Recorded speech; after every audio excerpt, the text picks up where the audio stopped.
সাল্লাল্লাহু আলাইহি ওয়াসাল্লাম, আল ওয়াইলু ওয়াদিন ফি জাহান্নাম ইয়াহবি ফিহিল কাফিরু 40 খরিফা ক্বাবলা আন ইয়াবলাগা কারা। ওয়াইল হচ্ছে জাহান্নামের একটি গর্তের নাম।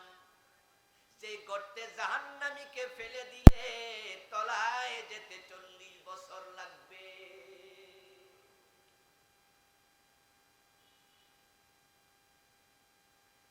ফাওয়াইলুল লিল মুসাল্লিন, এই আয়াতটা কে পারে না? আমরা সবাই তো পারি। সূরা মাউনের আয়াত, আরাইতাল্লাযী ইউকাযযিবু বিদ্দীন। এই সূরা পারেন না সবাই? ফাওয়াইলুল লিল মুসাল্লিন, বাংলা অর্থ হলো কিছু মুসল্লির জন্য ওয়াইল, দোজখ। মুসল্লি কারে কয়? বেনামাজিরে মুসল্লি কয় নাকি? মুসল্লি কাকে বলে? তো আল্লাহ বলে নামাজির জন্য ওয়াইল, দোজখ। আপনি নামাজ পড়ে জান্নাতি বলার সুযোগ নাই, কিন্তু ইবাদতকারীর জন্য জান্নাত নিশ্চিত। হ্যাঁ, নামাজ জান্নাতের চাবি। নামাজ পড়িতেই হবে। নামাজ না পড়ে মুমিন থাকা যাবে না, কিন্তু নামাজ পড়লে জান্নাতি তা নয়। ফাওয়াইলুল লিল মুসাল্লিন বলে আল্লাহ বুঝায় কত নামাজি ওয়াইল, দোজখে।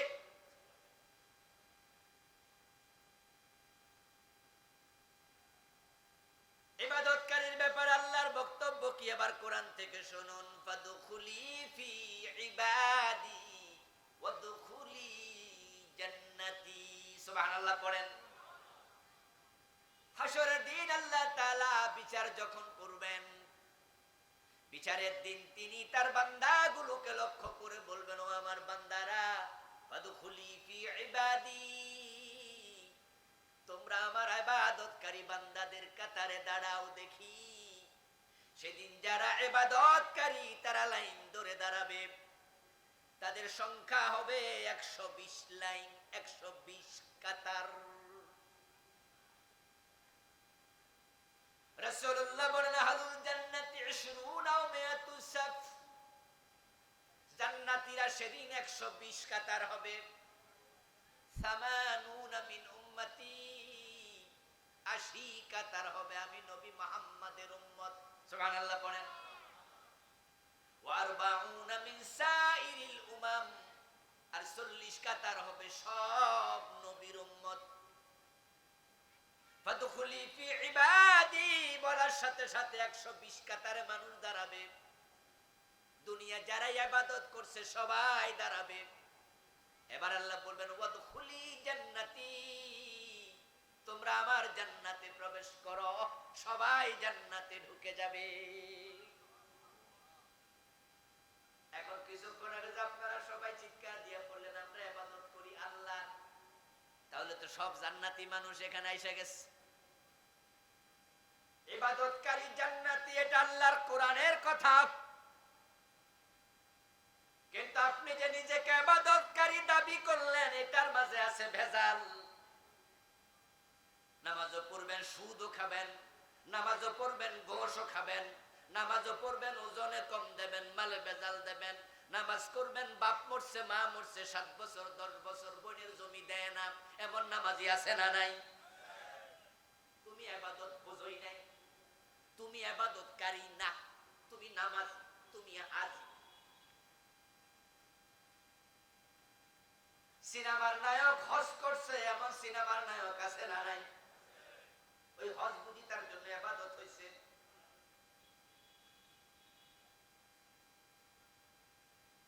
সুদী ব্যাংকের মালিক, সুদী ব্যাংকের মালিক 10 বার হজ করে লাইছে। হাসান হলো ইনু, রাশেদ খান মেনর মতো লোক 3 বছর আগে দুইজনই হজে গেছে। ইসলামকে যদি কোনো প্রাণী বানায়া তাদের হাতে তুলে দেয়া যেত, এই রাশেদ খান মেনন, এই হাসান হলো ইনু ইসলাম নামক প্রাণীটাকে জবাই করতে 1 সেকেন্ড দেরি করতো না। এত বড় জানোয়ার, জালেম। টেলিভিশন টকশো বলেন, সংসদ ভবনের আলোচনা বলেন, তাদেরকে যদি 24 ঘন্টা সময় শুধু আলোচনার জন্য দেয়া হতো, 24 ঘন্টার মাঝে 24 ঘন্টা ইসলামের বিরুদ্ধে শুধু বলতো, এত ইসলাম বিদ্বেষী, অথচ সরকারি টাকায় হজ করছে। নামের আগে আলহাজ মানে ইবাদতকারী না, কপালে কালো দাগ আছে, নামাজি ইবাদতকারী না। এদেশের লোকেরা অনেকে ইবাদতটাই বোঝে না। এবার একটু আমি ভালো করে বুঝাই। আপনি যে ভাবছেন নামাজের নাম ইবাদত, বলুন তো সূর্য যখন ওঠে তখন নামাজ পড়লে সওয়াব হবে না গুনাহ হবে? যারা বোঝেন তারা জবাব দেন। সূর্য ওঠার সময় নামাজ পড়া অনুমোদিত না নিষেধ? জায়েজ না হারাম? ওই সময় নামাজ পড়লে হারাম হয়। হারাম কি সওয়াব না গুনাহ? সগীরা না কবিরা? তো নামাজ না ইবাদত, গুনাহ হবে কেন?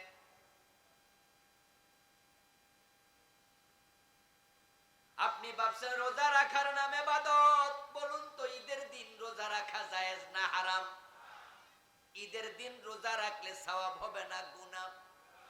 সগীরা না কবিরা? তো রোজা কবিরা গুনাহ হয়, ঈদের দিন রাখলে ইবাদত হলো কেমনে?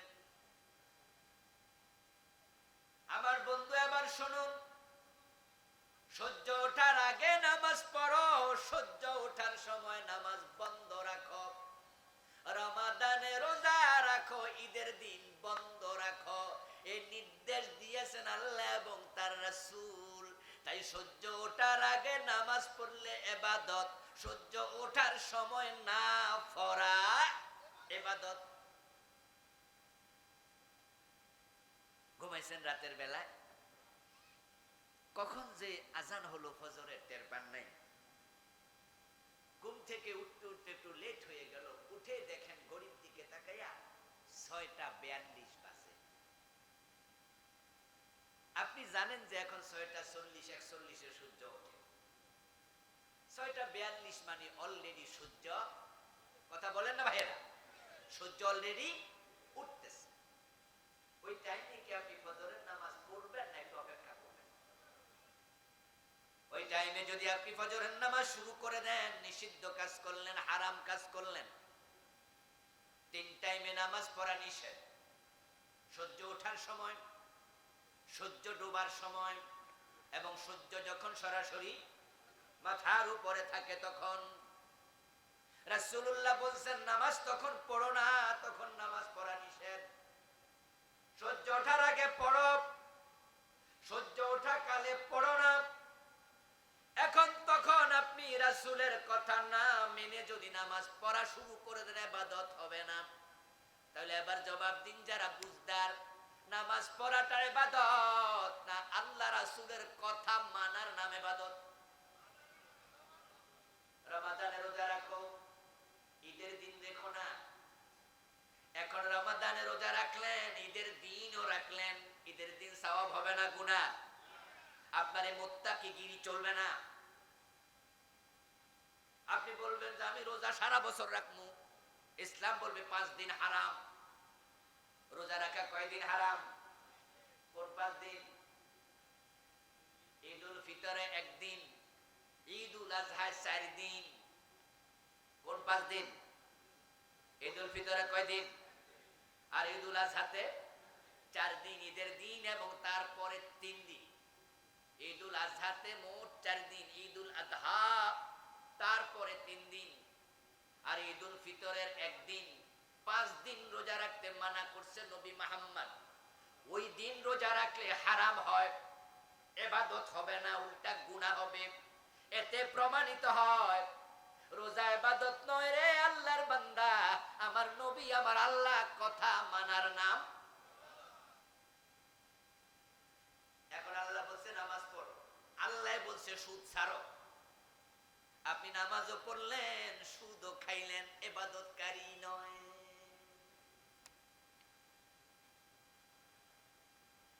দেহের সবগুলা অঙ্গ এক জায়গায় হলে এটার নাম হয় মানুষ।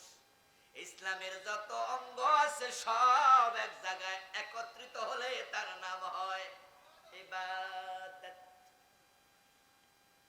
আমাদের মা বোনরা যে গলায় চেইন পরে, গলার চেইনের মাঝে দেখবেন যে অনেকগুলো আংটা, এক একটা চেইনে 100-200 আংটা। যদি 100 আংটা দিয়ে একটা চেইন বানানো হয়, 99টা আংটা ঠিক আছে, একটা আংটা ছুটে গেছে, এই চেইন গলায় দেয়া যাবে নাকি? ইসলামের যত ফরজ আছে, ওয়াজিব আছে, সবগুলো একসাথে তোমাকে মানতে হবে। যদি একটাও না মানো, জান্নাতে যাওয়ার পথে বিপদে পড়ে যাবে। নামাজের মাঝে আর কানা হাকাম কয়টা ফরজ? নোয়াখালীর ভাইয়েরা কথা বলতে হবে। কয় ফরজ? 13। 12টা মানলেন, একটা মানেন নাই, নামাজ হবে কেন? 12টা তো মানছেন। ও আমার ভাই, আল্লাহর দিন মন গড়া নয়, আল্লাহ এবং রাসূলের কথা মতো মানা লাগে। ইবলিস শয়তান যে কাফের হয়ে গেল, সে আল্লাহর আইন মানে নাই কয়টা? কথা বলেন না। কাদিয়ানীরা যে কাফের হলো, তারা কোরআনের ভিতরে যা আছে কয়টা মানে না? শুধু একটা। তারা নবী মুহাম্মদকে শেষ নবী মানে না। কোরআনে যা আছে বাকি সব মানে সব। কাদিয়ানীদের মাঝে সুদ খায় না এমন কাদিয়ানী, 5 ওয়াক্ত নামাজ পড়ে এমন কাদিয়ানী, টুপি দাড়ি পাজামা পাঞ্জাবি পাগড়ি, হজ করছে যাকাত দেয় এমন ভালো কাদিয়ানীও আছে। প্রবলেম এক জায়গায়, নবী মুহাম্মদকে শেষ নবী মানে না।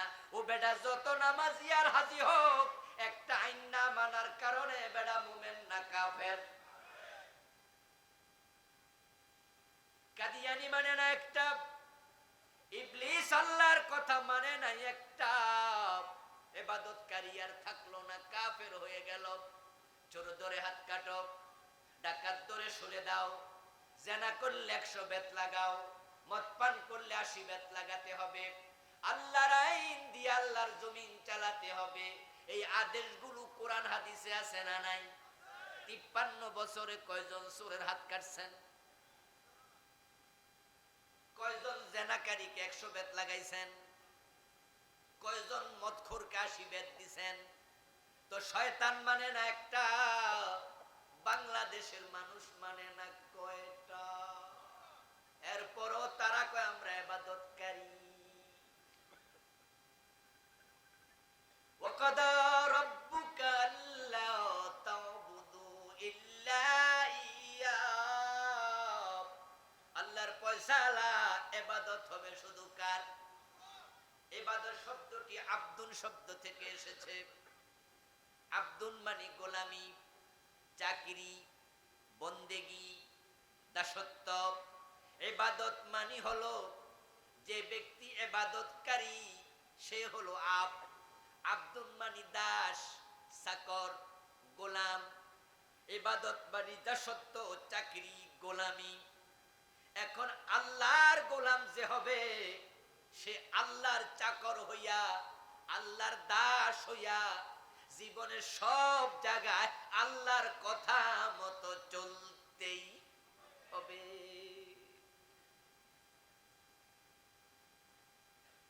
আমাদের বাংলাদেশে আমরা চাকরি করি, যখন কেউ পুলিশে চাকরিতে যোগ দেয়, আপনি লক্ষ্য করবেন তার জীবনের পরিবর্তন। সেনাবাহিনীতে যোগ দেয়, লক্ষ্য করবেন যোগ দেওয়ার দিন থেকে পরিবর্তন। যেই মাত্র যোগ দিল, মাথার চুলগুলো নিজের মন মতো কাটার অধিকার তার আর। আপনাদের এলাকায় সেনাবাহিনীতে চাকরি করে এমন লোক আসেনি? আছে? মাথার চুল কি আপনার মতো কাটতে পারে? যেই মাত্র সেনাবাহিনীতে গেল, এখন চুল কাটার নিয়ম আলাদা। বেটা যখন মাথায় টুপি পরবে, টুপিটার আগের মতো মন মতো না। এখন সেনাবাহিনীর ভিন্ন টুপি আছে, গায়ের জামাটা ভিন্ন, পায়ের জুতাটা ভিন্ন, কোমরের বেল্টটা ভিন্ন, প্যান্টের ডিজাইন ভিন্ন, জামার ডিজাইন ভিন্ন, খাবারের মেনু ভিন্ন, থাকার জায়গা ভিন্ন, চাকরি যাওয়ার জায়গা, চাকরি করার সিস্টেম ভিন্ন। যতদিন সেনাবাহিনীতে চাকরি করবা তুমি তোমার সিস্টেমে আর চলতে পারবা না, সেনা আইনে চলতে হবে। এর বিপরীতে চলতে গেলে পিছন দিয়া পাছায় লাথি খাওয়ার সম্ভাবনা। সেনাবাহিনীতে চাকরি করতে যায়া মাইর খায়া পলায়া গেছে এমন সেনা সদস্য আছে। আমার এক মুসল্লির ছেলে সেনাবাহিনীতে সে অফিসার পোস্টে ইন্টারভিউ দিয়ে টিকছে। ছেলেটা ইঞ্জিনিয়ারিং পাশ করা, বিসি ইঞ্জিনিয়ার। তারপরে শখ হয়েছে সেনাবাহিনীতে চাকরি করবে। আজীব তো, একজন বিসি ইঞ্জিনিয়ার তেমনি ভালো চাকরি পায়। ইন্টারভিউ দেওয়া হয়ে গেল, এবার ট্রেনিং চলছে। ট্রেনিং এ গেল, কয়েক মাস ট্রেনিং করার পরে বাবার একমাত্র ছেলে, বাপ একটা কলেজের প্রিন্সিপাল, আমার খুব ঘনিষ্ঠ। কয়েক মাস যাওয়ার পরে দেখি ছেলে বাড়িতে। আমি জিজ্ঞাসা করলাম কি খবর, ছুটিতে আসছে নাকি? বলে জি না, একবারে চলে আইছে। বললাম কি বলেন? সেকেন্ড আপনার সে জয়েন করবে অফিসার পোস্টে। এত বড় সুযোগ পাইয়া চলে আসছে মানে কি? কয়েকদিন আগে কি জানি ভুল করছে, তা ড্রামের মাঝে পানিতে চুবাইয়া রাখছে। কি বলে? হুজুর বড় ড্রাম পানির মাঝে চুবাইয়া মাথার মাঝে দিছে সাপ। এখন নিঃশ্বাস নিতে পারে না, ফলা একটু মোটা সোটা, নিঃশ্বাস আটকা মরে যেতে লাগছিল। যখন চান্স পাই আমারে ফোনে জানাইছে বিকাল বেলায়, আব্বা আজকে এরকম। আমি কইছি একটাই ফু, বিসি ইঞ্জিনিয়ারিং পাস করাইছি, চাকরি আর লাগবো না, চল্লা না কইয়া ফলাই চল্লাইছি। ওই ছেলেটা এখন একটা university professor, public university professor সিলেটে। সিলেট বিজ্ঞান ও প্রযুক্তি বিশ্ববিদ্যালয়ের এখন সে প্রফেসর। ওইটা ছেড়ে দিছে, মেধাবী ছেলে তো, পরে ইউনিভার্সিটির টিচার হয়ে গেছে। আমি আপনাদের কি বুঝাতে চাইলাম, চাকরি করবা সেনাবাহিনীতে, উল্টা পাল্টা চললে তোমাকে পানিতে চুবাইবে, তোমাকে পিছনে লাথি মারবে, তোমাকে আইন কেমনে মানে সেটা বুঝাইয়া ছাড়বে। পুলিশে চাকরি করবেন, পুলিশের পোশাক পরবেন, পুলিশের মতো ডিউটি করবেন। আমি মাদ্রাসায় পড়াই, চাকরিতে যখন যাই প্রিন্সিপাল যা বলে তা মানতে আমি বাধ্য। যান হুজুর কামেলে ক্লাস করেন, জি হুজুর। এবার একটু ফাজলে যান, জি হুজুর। রুটিনে 3টা ক্লাস দিলাম, 3টে একটু করবেন। যদি বলি না আমি এত বড় বক্তা, কয় টাকার বেতন দেন, আমি আমার মন মতো ক্লাস নেব, কানে কানে বলে দেবে শৃঙ্খলা না মানলে আপনার মতো আমাদের লোক দরকার নাই।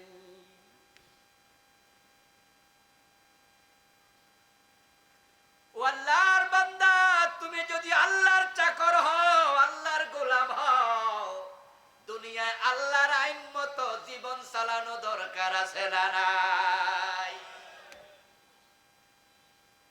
আল ইবাদাতু হিয়া কাযাউল হায়াতি বিহাসবি আওয়ামিরিল্লাহি তাআলা ওয়া নাওয়াহি। ইবাদত তাহলে কাকে বলে? ইবাদতের সংজ্ঞা হলো মা তাকুমুর রাসূলু ফাখুযুহু ওয়া মা নাহাকুম আনহু ফান্তাহু। ইবাদতের সংজ্ঞা আল্লাহ দিলেন, আমার রাসূল যা করতে বলেছেন করো, যা ছাড়তে বলেছেন ছাড়ো। আল ইবাদাতু হিয়া কাযাউল হায়াত বিহাসবি আওয়ামিরিল্লাহি তাআলা ওয়া নাওয়াহি। ইবাদত মানে হলো আল্লাহ এবং রাসূল যা বলেছেন তার কথার আলোকে জীবন পরিচালনা করা। জীবন আছে যেখানে, ইবাদত আছে সেখানে। রাসূল যা করেছেন তা করা ইবাদত, রাসূল যা ছেড়েছেন তা ছাড়ার নাম ইবাদত। রাসূলের মতো ঘুমাবেন, ঘুম ইবাদত। রাসূলের মতো খাবেন, খাওয়া ইবাদত। এটা আওয়াজ দিয়ে বলুন তো, রাসূল কোন হাতে খাইছে? কিরে ভাইরা কথা কয় না কেন? রাসূল কোন হাতে খাইছে? খাওয়ার শুরুতে কি বলছে? হারাম খাইছে না হালাল খাইছে? সব খাইছে না কিছু ফালাই দিছে? আমরা তো খাইতে গেল মুরগির বাচ্চার মতো খাবার নষ্ট করি, এটার নাম দিয়েছে আধুনিকতা। এটা হলো চরম অসভ্যতা, ঠিক কিনা? চা দোকানে দেখবেন যে কিছু কিছু অতি ভদ্র লোক বাম হাতে চা খায়। ঢাকা শহরে এগুলো অ্যাভেলেবেল দেখা যায়। একটু ভিআইপি রেস্টুরেন্টে গেলেই দেখা যাচ্ছে যে ভদ্রলোক বাম হাতে খাইতেছে। এমনও আমি দেখেছি বাম হাতে চা খায়, ডাইন হাতে বিড়ি টানতেছে, মানে একসাথে দুইটা টান মারতেছে। ও প্রিয় ভাইরা, রাসূলুল্লাহ সাল্লাল্লাহু আলাইহি ওয়াসাল্লাম বলছেন, তোমরা ডান হাতে খাও, বাম হাতে না। ইন্নাশ শায়তানা ইয়াকুলু বিশিমালিহি ওয়া ইয়াশরাবু। বাম হাতে পানি পান করে, বাম হাতে খাবার গ্রহণ করে ইবলিস শয়তান। ডান হাতে খাওয়া ইবাদত। হাত্তা তাজআলাল লুকমাতাল্লাতী ফি ইমরাতিকা। তুমি তোমার স্ত্রীর মুখে যে খাবার তুলে দিলা, এটাও সাদকার সওয়াব হবে। রাসূলের মতো ঘুমাও ইবাদত, রাসূলের মতো খাও ইবাদত, রাসূলের মতো টয়লেটে ঢোকো বাম পা দিয়া, বের হও ডান পা দিয়া, এটাও ইবাদত। রাসূলের মতো নামাজ পড়ো ইবাদত। শুধু রাজনীতি যখন করবা তখন বঙ্গবন্ধু আর শেখ মুজিব, জিয়াউর রহমানের মতো করবেন, এখানে ইবাদত দরকার নাই, ঠিক না? নামাজ পড়ে রাসূলের মতো, রোজা রাখে রাসূলের মতো, হজ করে রাসূলের মতো, কিন্তু দেশ চালাইছে 53 বছর, এখানে রাসূলের আইনে আল্লাহর আইনে চালায় না। এগুলো সুবিধাবাদী, আসল ইবাদতকারী না। বঙ্গবন্ধুকে আমরা সম্মান করি, শহীদ প্রেসিডেন্ট জিয়াউর রহমানকে সম্মান করি, তাদের প্রতি শ্রদ্ধা এবং সম্মান রেখে বলি, তারা যেই আল্লাহর আইনে দেশ চালাইল না, 53 বছরে যারা চালাইল না, তাদের ওই অংশটুকু ইবাদতের ভিতরে আর নাই। আমার রাসূল যখন মদিনার প্রেসিডেন্ট ছিলেন 10 বছর, আওয়াজ দিয়ে বলুন তো, তিনি মন মতো চালাইছেন আল্লাহর কোরআন মতো? বাংলাদেশে কোরআন আছে না নাই? 53 বছরে কোরআন দিয়ে দেশ চলছে কয়দিন? একদিনও চললো না। তাহলে বোঝা গেল রাজনৈতিক জীবনটা ইবাদতের ভিতরে রাখা যায় না। এজন্য আমরা আল্লাহর কিছু বান্দা আপনাদেরকে এটাই শিখাই, নামাজ রাসূলের মতো, রোজা রাসূলের মতো, হজ রাসূলের মতো, বুকে হাত বাঁধবেন রাসূলের মতো, আমিন বলবেন রাসূলের মতো, টুপিদারি রাসূলের মতো। দেশ যখন চালাবেন, ভোট যখন দেবেন, নেতা যখন বানাবেন, তাদেরকেও রাসূলের চরিত্র আছে কিনা সেটা দেখা দরকার আছে না নাই?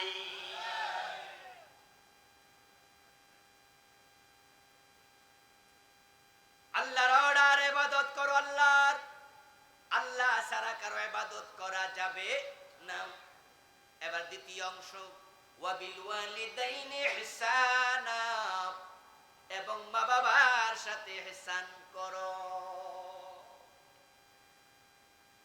ও আল্লাহর বান্দা, ইবাদত করে যে আল্লাহকে খুশি করতে চাও, তোমার মা তোমার বাবা যদি তোমার উপর নাখোশ থাকে, তুমি ইবাদত করে আল্লাহকে খুশি করতে পারবা না।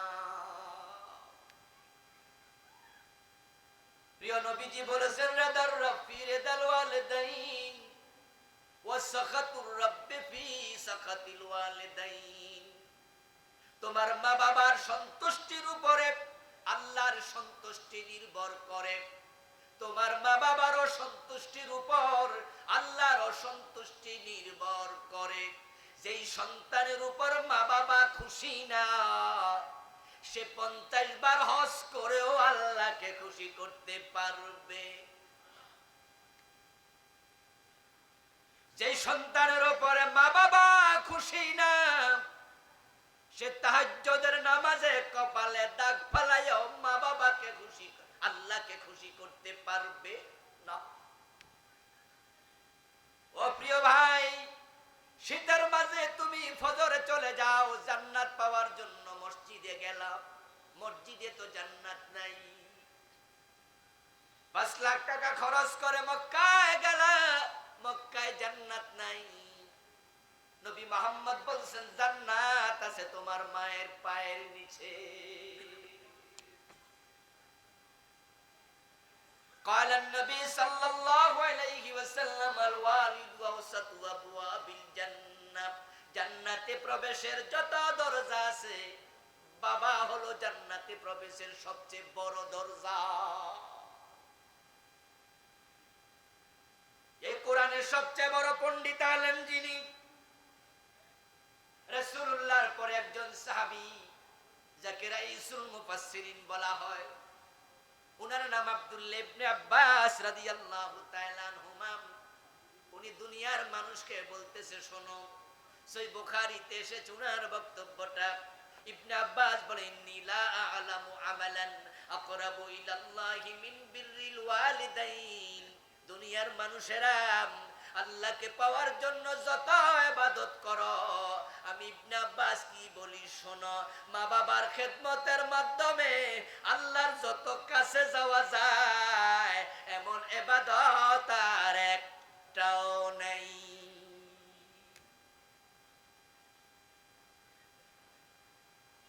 মা বাবা খুশি হলে তুমি সহজে জান্নাত পেয়ে যাবে।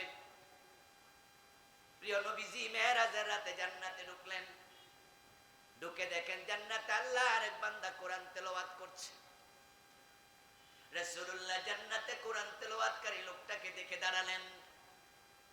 যদি ঈসা নবীর উম্মত হতো ইনজিল পড়তো, যদি মুসার নবীর উম্মত হতো তাওরাত পড়তো, কোরআন পড়তেছে মানে আমার উম্মত।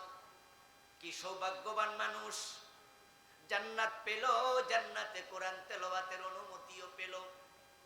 তাই নবীজি জিবরিল আমিনকে প্রশ্ন করছেন মান হুয়া, ও জিবরিল এই লোকের পরিচয় কি? জিবরিল আমিন বলে ইয়া রাসূলুল্লাহ আপনি কি চিনেন নাই? হুয়া হারিসা ইবনে নুমান, এটা আপনার সাহাবী হযরত হারিসা। আল্লাহর নবী জানেন যে হারিসা এখনো মরেই নাই, অথচ জান্নাতে কোরআন পড়ছে। রাসূলুল্লাহ দুনিয়ায় ফিরে আসলেন, হারিস ইবনে নুমানকে কাছে ডাকলেন। হারিস ইবনে নুমানের জীবনী পড়ে দেখলাম তিনি মারা গেছেন হযরত ওমরের জামানায়, রাসূলুল্লাহর ইন্তেকালের অনেক বছর পর। হারিসাকে ডেকে রাসূল বলে হারিসা এমন কি নেক আমল করছো, আমি তোমাকে জান্নাতে কোরআন তেলাওয়াত করতে দেখে এসেছি। হারিসা বিন নুমান বলেন ইয়া রাসূলুল্লাহ অন্যান্য সাহাবারা যে আমল করে আমিও তো সেটাই করি, আপনি যা বলেছেন সেটাই তো করি। তবে ইয়া রাসূলুল্লাহ একটা অতিরিক্ত আমল আমার আছে যেটা সবার নাই, সেটা হলো আমার বুড়া মা আছে যিনি নিজ হাতে খেতে পারে না, আমি হারিসা তাকে নিজ হাতে খাওয়াই। হযরত হারিসা রাসূলের সাথে গল্প করছেন, এর মাঝে প্রতিবেশী কয়েকজন সাহাবী আসলো। এসে তারা বলতেছে ইয়া রাসূলুল্লাহ ইন্নাহু ইয়াগসিলুহা বিয়াদি ওয়া ইয়াফলি রাসাহা বিয়াদি ওয়া ইউতইমুহা বিয়াদি। ও রাসূল সে তার মাকে নিজ হাতে খাওয়ায়া দেয়, বুড়া মা গোসল করতে পারে না, হারিসা আমারে গোসল দিয়ে দেয়, মায়ের মাথার চিরুনি গুলা শ্রেয়া দেয়।